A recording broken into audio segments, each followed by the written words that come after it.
This is a Fox News alert.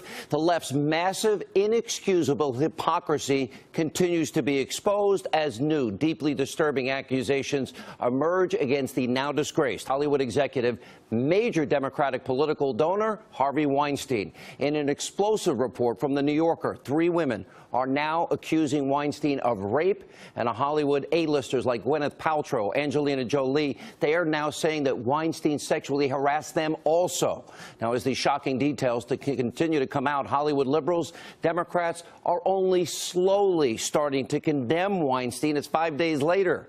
Hillary Clinton, who has accepted tens of thousands of dollars in campaign donations from Weinstein, is finally now denouncing him after a deafening silence. And late tonight, the Obamas, they're finally condemning the Hollywood mogul. Tonight, we have Newt Gingrich, Monica Crowley, who knew Harvey Weinstein, Geraldo Rivera, Larry Elder will all join us. But first, we'll do what the mainstream media never will do. We're going to expose tonight how this is much bigger and far more pervasive than the media will ever tell you. And that is tonight's breaking news opening monologue. All right, so the massive Harvey Weinstein scandal is getting more disturbing hour by hour. Now, according to an absolutely stunning report from The New Yorker, 3 women are now accusing Weinstein of rape, and 4 others are saying the media mogul sexually harassed them. Now, the New Yorker also obtained what it says is New York Police Department, an audio recording of a 2015 sting operation involving Weinstein and a model. On this recording, Weinstein, you can hear him admitting to groping her. And we've got to warn you, if you have kids in the room, this is graphic. Listen to this. You must come here now. No. Please. No, I don't want to. I'm not doing anything with you. Now you're embarrassing me. I'm sorry. I cannot. No, yesterday was a kind of aggressive for me.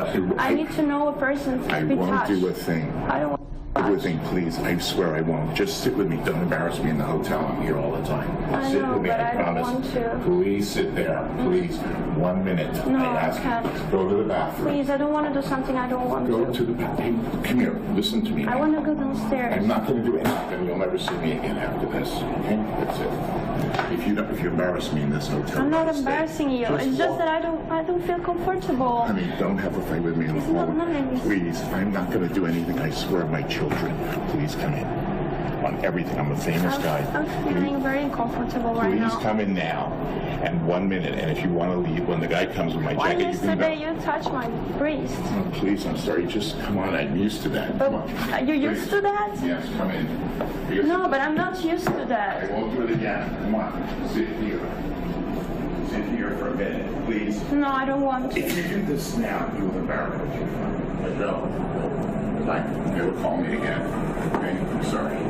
I promise you I won't do anything. I know, but yesterday was too The much guy's for coming. me. I will never do another thing to you. 5 minutes. Don't ruin your friendship with me for 5 minutes. I know, but it's kind of like, it's too much for me. I can't. Please, you're making a big scene here. No, Please. but I want to leave. Okay, goodbye. Thank you. Now, that poor woman, so disturbing. And according to the New York Post, the Manhattan District Attorney's Office, they're somehow defending their decision to not prosecute Weinstein back in 2015. That is repulsive. But unfortunately, it's only one of the many troubling revelations coming out about Harvey Weinstein. Hollywood A-listers like Gwyneth Paltrow, Angelina Jolie, they told the New York Times earlier today that Weinstein sexually harassed them. Also, other actresses are telling the New York Times that Weinstein was making unwanted advances. Heather Graham is also speaking out. She told Variety that Weinstein implied that if she had sex with him, she would get a movie deal and a movie role.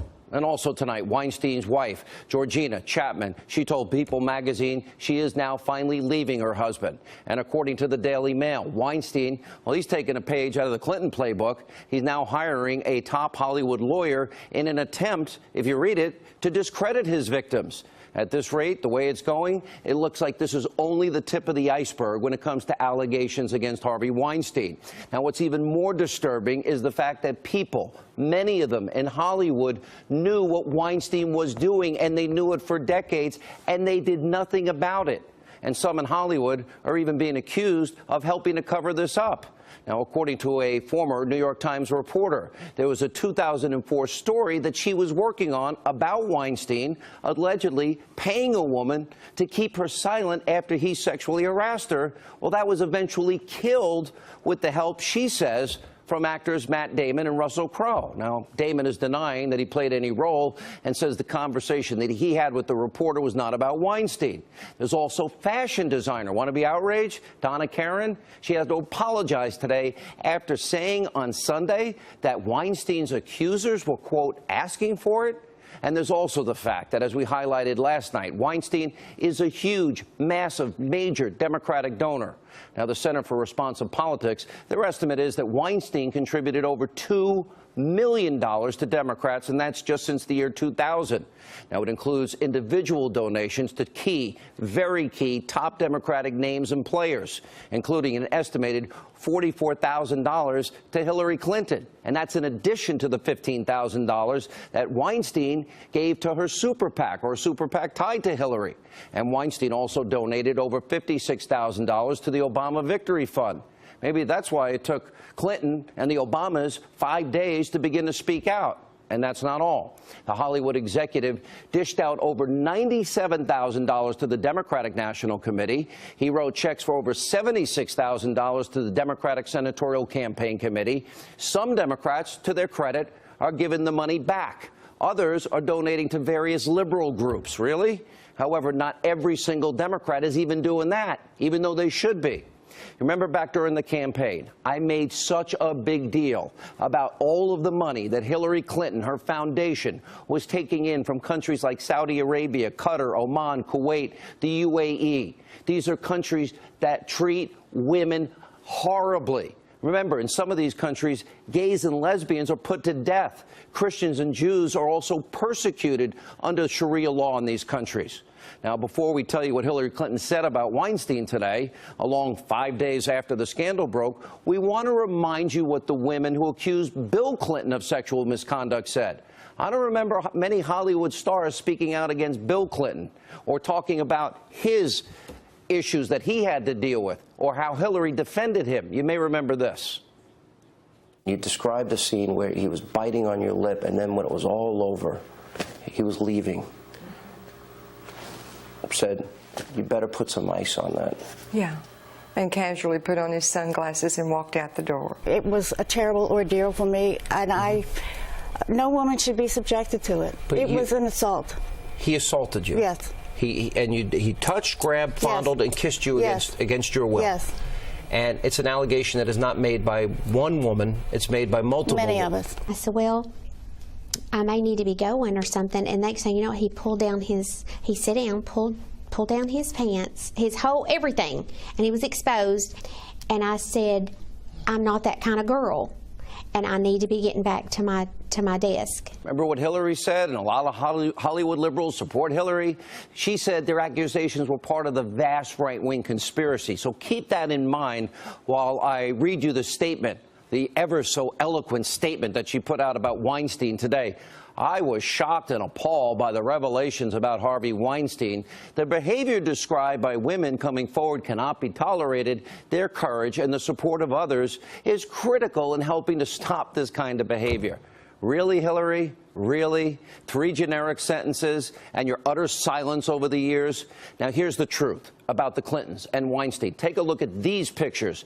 They've known Weinstein for years and have been more than happy to take all his money to run their campaigns. FoxNews.com is also reporting that Weinstein donated between $100,000 and $250,000 to that Clinton Foundation. Maybe that's why Hillary waited to condemn Weinstein. Countries that support Sharia, maybe they brought her silence, remember? She never criticized those countries that treat women, gays, lesbians, Christians, and Jews horribly. Did Weinstein buy her silence also? And also today, finally, at this late hour, the Obamas, they finally put out a statement about Weinstein. It reads this, quote, Michelle and I have been disgusted by the recent reports of Harvey Weinstein. Any man who demeans, degrades women in such fashion needs to be condemned and held accountable regardless of wealth or status. We should celebrate the courage of women who have come forward to tell these painful stories, and we all need to build a culture, including by empowering our girls and teaching our boys decency and respect so we can make such behavior less prevalent in the future. Okay, Obama loves to opine about cultural controversies. What took him so long to denounce Weinstein? Did it have to do with the fact that he's taken all that money from Weinstein, that he invited Weinstein to the White House? Maybe Barack Obama was too embarrassed because back in 2013, the former First Lady, Michelle Obama, praised Harvey Weinstein during a White House event. Watch this. This is possible because of Harvey. He is a wonderful human being, a good friend, and just a powerhouse. Here's a question. Are the Clintons, the Obamas, are you going to give that money that Weinstein donated? You going to give it back? It's beyond despicable, beyond shameful. These rumors have been out there for years, and it's not surprising when it comes to the left. As I have explained over and over on this show, liberals love to be so sanctimonious, holier than thou, but they're really hypocrites. They claim moral authority over Republicans and conservatives over issues like women's rights, gay rights, freedom of speech, religious freedom. No, we conservatives on this program have spoken out about the treatment of women, gays, lesbians, Christians, and Jews under Sharia. Hollywood's a perfect example of this hypocrisy. For decades, we've been hearing about this type of behavior that Weinstein is being accused of. Now, he's definitely not alone. It's bigger than anyone is going to tell you. We will be investigating. People have been talking for years. Ever hear the phrase, the casting couch in Hollywood? We've all heard that phrase. And guess what? Hollywood has turned a blind eye to what is systemic abuse. They've just accepted it, all while attacking conservatives as being anti-women, feigning moral outrage, selective moral outrage, anytime a conservative is actually caught up in a scandal or an alleged scandal. Hollywood doesn't care about the issue that they talk about, because if they did, someone would have spoken out sooner about Weinstein. People have known for years, and they didn't do it. Hollywood, what do they do in the movies? They romanticize violence and sex. That's their bread and butter. And, of course, cartoon characters. We all know their value system. We all know they slant left. This is why it's bigger than anyone will tell you, and I want to prove it to you. I have a video. It's from 2003. Remember, guy accused of rape, even admitted to part of it, Roman Polanski? Okay, that year he won an Oscar for Best Director. And in the Hollywood leftist audience, how did they respond? Remember, he was in his 40s when the accusation took place. The girl we're talking about was 13. The same Polanski accused of raping a 13-year-old girl after giving her champagne and Quaaludes. He's 43 at the time of the alleged attack.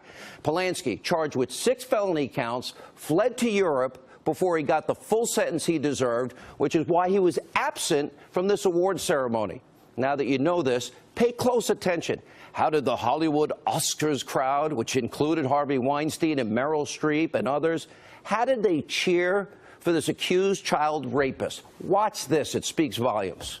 Roman Polanski, for the pianist.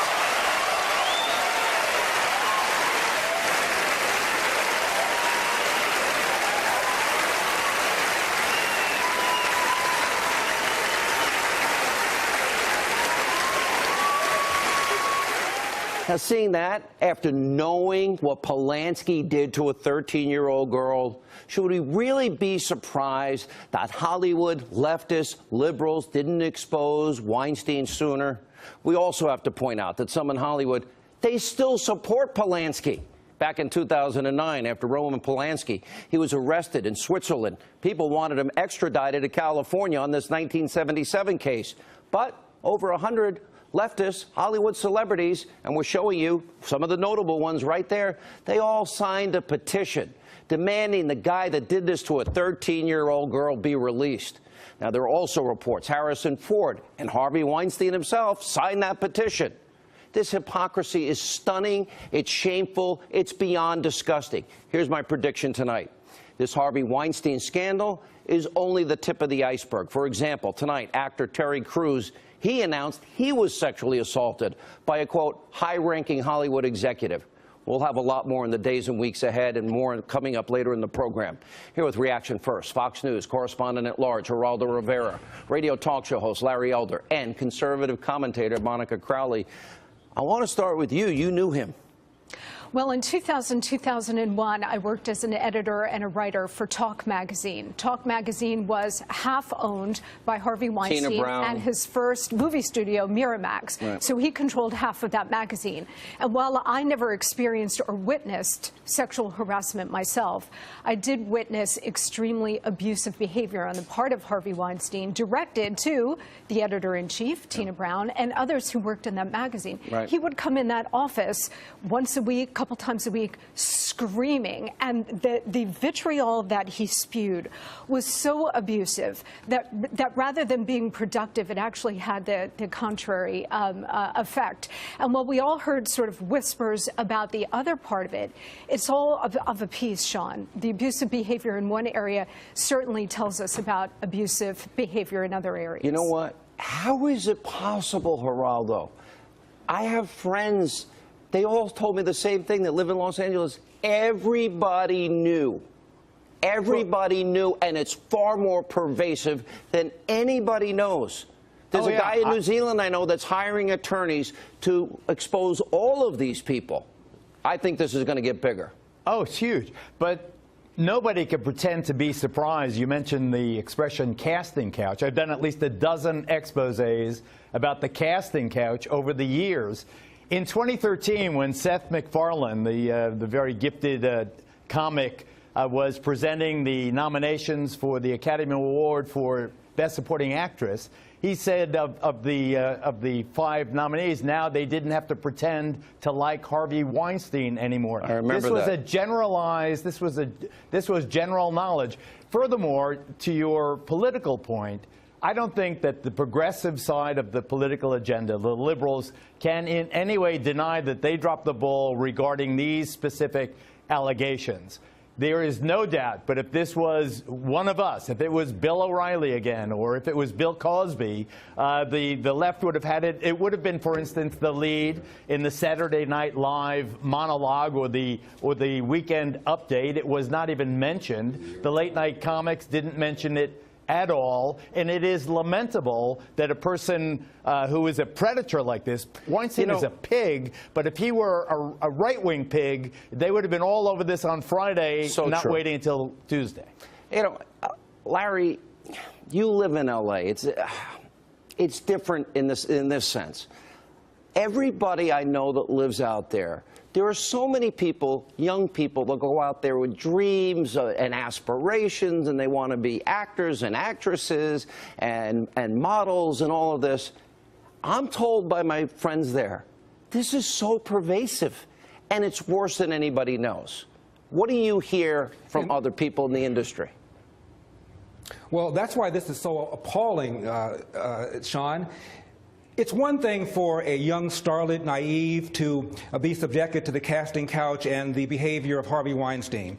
It's another thing for an accomplished, established actress like a Glenn Close to say, yeah, I knew about this for a long time, never said anything. Knowing about it all this time, not saying anything, knowing full well he's doing this to younger actresses, my goodness, where have you been? But, John, we ought not be surprised by this kind of hypocrisy. Remember Paula Jones? Paula Jones went to the National Organization for Women for help, and she was told, I'm sorry, you're in bed with the wrong people. I interviewed Kathleen Willey. She told me she called Gloria Allred's office twice. Allred didn't even return the phone call Larry, because she was in bed point. with the wrong people. The Clintons got a pass because they're liberal. And now all the things I've been saying about the money they take from countries that have Sharia, the Clintons got a pass on all of Bill Clinton's garbage, and they all knew that was true. And, Sean, one more thing real quickly. There's a book called No One Left to Lie To. The foreword was written by Douglas Brinkley, a very respected historian. The book was by Christopher Hitchens. He said that Bill Clinton has been accused credibly of rape not once, not twice, but 3 times. The book is out there, publicly out there. Again, the forward by somebody very respected. It didn't stop them from voting. It was like a tree fell in the for forest and didn't make a sound. And nobody she never, cared. not a peep Amazing. out of Hillary. And Monica, go ahead. No. Well, remember, Hillary Clinton said over the last year that women who make these kinds of accusations should be believed. Only this year, only that last year, though. And look, Harvey Weinstein, in the first day of this scandal, was telling people this is going to blow over because he believed, as a good liberal who was throwing his money around, that he'd be protected. And for a long time, he was, Sean. This shows a very deep, corrosive moral degradation, not just in Hollywood, but in the culture. I'm not going to cast aspersions on one group of people. I'm not going to cast aspersions on women that were afraid to talk. But so many waited. And I'm thinking, if you're waiting, you got to know in the back of your head this guy's not changing his behavior. And some of the women were very rich and powerful. He's doing it to others. And look, when it's happening to you, you think you're alone. You think it's only happening to you, that this kind of thing is only directed at you. That's a good point. And so when you walk out of a situation like this, you're terrified to tell anybody because you think you're the only one and that you're not going to be believed. But here is the partial solution, at least, to this emergent scandal. When Harvey Weinstein paid off these people, I have no doubt but that he and his privately held company, of which he and his brother own 42%, that they deducted those payoffs, the silence money, from their income tax, the company's income tax, as a legitimate business expense. That is a violation of tax law. What has to happen now, the frustration that the New York County DA voiced about the inability to prosecute him for the groping of the actress because she may have been unreliable or whatever it was, or they didn't, the lawyers came down on to, or whatever it was. Now the tax man can, I think, unpeel a lot of this nonsense and hold people accountable for clear violations of the IRS tax code, a felony, by the way. This is not a minor crime. And I think that's the way to go.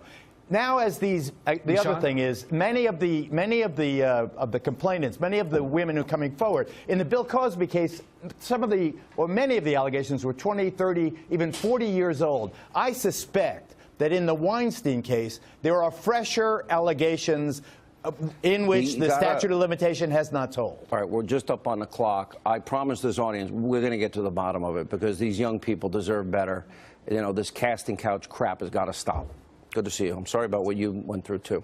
When we come back, the NFL commissioner. We'll have more on this later in the program. Roger Goodell, huge announcement today on the national anthem controversy. You're going to want to hear this.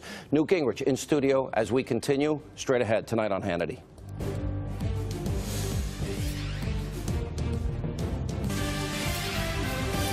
Welcome back to Hannity. So today, the NFL Commissioner, Roger Goodell, finally responded to the national anthem controversy plaguing the league. Hello, Roger. In a letter written to all NFL teams, Goodell wrote in part, the current dispute over the national anthem is threatening to erode the unifying power of our game and is now dividing us and our players from many fans across the country. He then continued, like many of our fans, we believe that everyone should stand for the national anthem. We need to move past this controversy, and we want to do that together with our players. Meanwhile, Dallas Cowboys owner Jerry Jones, he repeated his position today that he will bench players who disrespect the flag. Good for him. Watch this.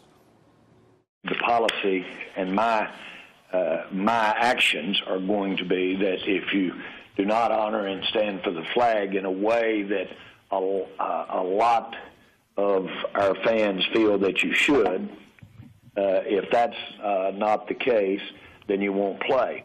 We got to remember, people fought, bled, and died under that flag. Unfortunately, those on the left in this country were quick to accuse Jerry Jones of being racist. This is pathetic. Watch this. A week ago, I said I thought Jerry Jones displayed some leadership because he seemed to understand compromise, saying, I need to be with my players, and he got down and linked arms and all this stuff. And then he said, but I want to honor the anthem. And I understand that, and it seemed like that was where he was going. But now it just seems like it was as phony as a $3 bill. And the word that comes to my mind, I don't care who doesn't like me using it, is plantation. The players are here to serve me, and they will do what I want no matter how much I pay them. They are not equal to me. Jerry Jones' decision in many ways smacks of a plantation mentality. Really? What about NFL players? Are we restricting their free speech rights when one player wants to put on his cleats on the 15th anniversary of 9/11/01? Never forget and put the date 9/11/01. Or when the Cowboys, they wanted to honor the police officers that were assassinated in the line of duty. They were forbidden from doing that. And you can't twerk, and you can't do a fake bow and arrow in the end zone, and you can't taunt. Really? A lot of free speech restrictions in the NFL. Joining us now, author of Liberalism or How to Turn Good Men into Whiners, Weenies, and Wimps, former NFL player, rock star, and Burgess Owens is back with us, and civil rights attorney Darryl Parks. Darryl, there's plenty of restrictions on free speech in the NFL. Can't remember 9/11, can't honor dead police officers assassinated in the line of duty. One player wanted to honor his mother with pink, but it wasn't the month of October. He was denied that request. So why can't they make rules here, too, without being called racist?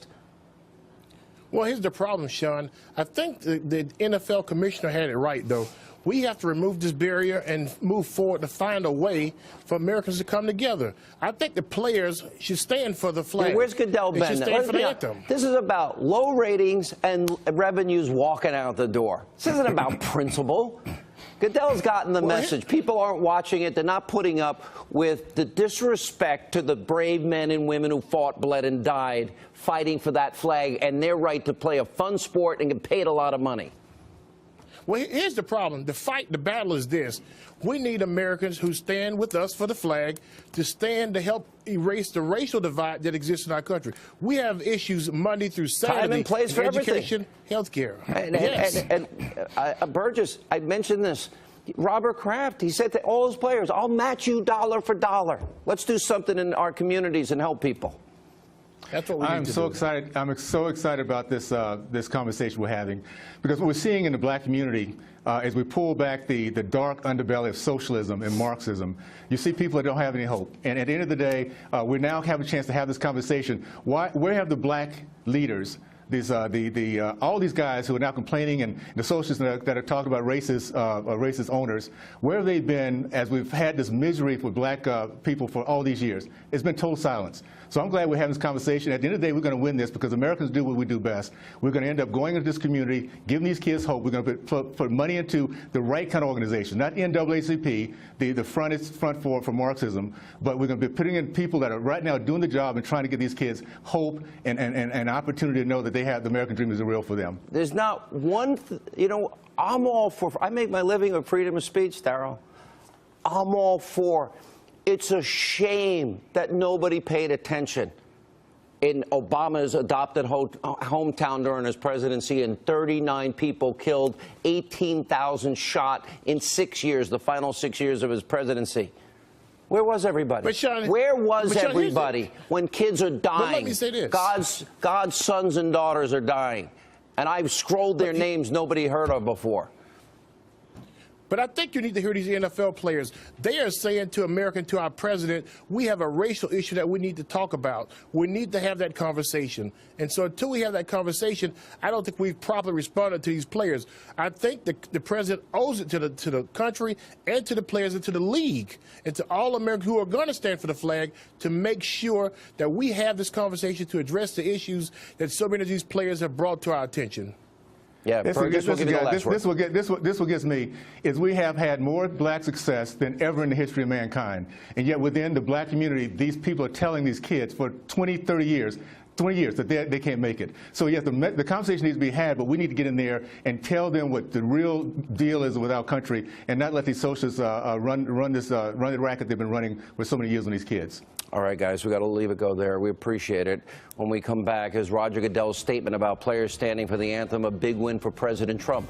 We'll ask Newt Gingrich about that, about Harvey Weinstein, whether or not Republicans can get anything done, and the battle between Senator Corker and President Trump. We got a lot of ground to cover on this busy breaking news night. Stay with us.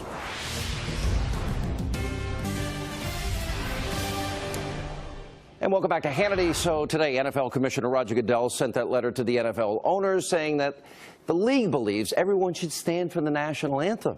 Wow, finally they're getting on board. This is what President Trump has been calling for. Here with reaction. Author of a brand new, I don't think this is going to outdo your last one. Your last book was, 30 weeks on the New York Times list. Newt Gingrich, his brand new book is Vengeance, a former Speaker of the House. And also, by the way, his wife Callista, who's going to be the ambassador to the Vatican. She has a new book out, which is the latest installment of the Ellis the Elephant series, Remember the Ladies. She can't sell her book. She's not allowed to do anything anymore. Poor Callista. She now works for the American people. She can't come out and... Well, congratulations. Huge win for Trump, I think, and he was right to bring this debate on the NFL and the anthem. Absolutely. And one of the things that is driving the elite media crazy is that Trump has this instinct for taking the side of the American people and taking the side of American history, and being willing to stand up to every politically correct nutcake left-winger there is. And he's gradually beginning to break through, I think. And it gives him a well of support that's not measurable in traditional terms. I mean, all these leaders, if you go back and collected all the elitists who wrote columns about how wrong it was for Trump to do this, well, the average American looked up and said, no, that's exactly right. And when Dave Winston and his team did their poll and found out that the NFL had collapsed in favor, dramatically. I am sure at that point Roger Goodell suddenly, in a moment of deep patriotism and desire not to go broke. Now you're sounding as cynical as I am in life, which is, find it refreshing. I just think it's funny that... You mean when the ratings went to the lowest level in Monday Night Football history and their revenues are sinking, it caught their attention. They suddenly decided that they, too, wanted to stand for the flag. They, too, wanted to think of what you say, and it's actually very clever. I want to go back to this Harvey Weinstein issue, because there's a huge political component here. You've known me all these years. I first interviewed you in 1990. First time it was in a Holiday Inn in Decatur, Alabama. The thing that frustrates me the most is a lie that is told, that Republicans are racist, sexist, misogynistic, homophobic, xenophobic, Islamophobic every 2 to 4 years, every election cycle. Poor Mitt Romney had resumes of women and was accused of misogyny. Couldn't meet a nicer guy in your life, right? It now, all the hypocrisy, Hillary takes money from countries that practice Sharia. They take money from Weinstein. Everybody I know in Hollywood says this was an open secret, how abusive and horrible this man was. The casting couch is not a new concept. It didn't matter that Bill Clinton treated women horribly. They still voted for Bill and Hillary. I'm tired. Why the double standard? Well, let me say, first of all, that Ben Domenech in the Transom, which is a great daily blog, pointed out two things. One, if Hillary had won, this would still not be a story, because they would have smothered it, because it so directly brings back up Bill and Hillary. And so in that sense, this is a story that could only emerge when you had somebody new in the White House. Two, in the old days, people like Weinstein, and this will make an amazing movie or an amazing novel. People like Weinstein, it's not just him. There were people who had the power that they could go to the various news publications and the various women's publications and say, I can get a star to be the cover of your next magazine. Now, do you really want to pick a fight with me? They owned them. And what has happened, as Domenech points out, is with the democratization of media, there are too many small people out there to bribe. And so all of a sudden somebody comes along and says, Twitter, Facebook. I'm willing to report this, and you can't do anything to me. I think what's interesting is this is part of an ongoing process. You're going to see Hollywood now, I think, come apart at the seams, just as you're seeing Silicon Valley come apart at the seams, because all of a sudden it becomes inappropriate for economic power to coerce and blackmail and bribe people that it has been exploiting. There's an ugly, hypocritical underbelly here, though. The left will tolerate the sins of the left. Hollywood celebrities tolerated the sins of the Clintons because of what their politics were. Any conservative, even if it's not true, they'll go forward with the fierce, feigned outrage. Look, I think what gets to people like you and me and to most of our audience is the left is determined to say that they are morally superior. And that's what makes their, they have to come in and say, whatever the topic is, you're a bad person. Not just you disagree and you're a conservative, you're a bad person. And as you said, they then come up with all these nasty big terms. And I just saw a study that the next generation of college professors, people under 35 today, are 12-to-1 Democrat. 12-to-1. Now that says to me the campuses are gone. And these are all people who walk around smugly saying, I'm morally superior and you must be inferior because, after all, you don't believe what I believe. Do you think they really, deep down in their hearts, know how hypocritical they are? No. That's what's frightening. I think these people are totalitarians. These are the people that Orwell wrote in 1984 about. These are people who believe sincerely in their right to crush you. And sincerely, they can, but they'll tolerate the sins of their own. They'll tolerate a double. It's like Leonardo DiCaprio's a big green guy. It's not enough to celebrate New Year's Eve once with a private jet to Australia and then a private jet to fly back to Vegas, so you get to celebrate it twice. And then, of course, you can buy carbon offsets, which is the equivalent of buying, a diamond watch, ring, and necklace if you're unfaithful to your wife and say, oh, it's just an offset, honey, no problem. That's right. That'll work. Which a carbon offset is, oh, I can sin all I want. I can put out all the emissions I want, but you got to get rid of your caravan and drive a bicycle. Now, you're not going to jump from there in a mean-spirited way and start talking about Al Gore's swimming pool and Al Gore's mansion. I got a video of Al Gore getting off a Gulfstream, and it's only him and his wife, which seats 18. Just because I can't. I'm the only person in life that can throw you off. I'm sorry. You have me totally stopped now. I have no idea what I was about to say. All right, the double standard hypocrisy. No, I think what drives us crazy is, and candidly, one of the things that saved Bill Clinton was that he knew he was a hypocrite, and he was kind of cheerful about it. It was the people around him who weren't, and if you watch him, I mean. This is a guy who remember, went down and talked to a group in Houston and said, I bet you raised your taxes too much. Well, heck, I think I did too. I mean, he had this Arkansas country boy, aw shucks, here I am doing the best I can. That's not what these people are. These people are people who would destroy you. You being, not just you, Sean Hannity, but their view of life. Any conservative. Well, anybody on a college campus who speaks inappropriately. Look at Berkeley. Yeah. All right, stay right there. I want to ask you about this battle between Corker and the president and the agenda and whether it can get done. And we'll talk about your new book. It's not going to do as well as Understanding Trump. Well, and I haven't read it yet. I just got it today. Look, it's about North Korea. You can't do better than 30 weeks in a row. It's about North Korea. Yeah. It's about terrorism. It just leaps off today's pages. Oh, really? Vengeance is going to do very well. Okay, well, I'm going to start reading it tonight. I'll pull it up in a second. We'll take a break. More with Newt on the other side. And I have an announcement straight ahead.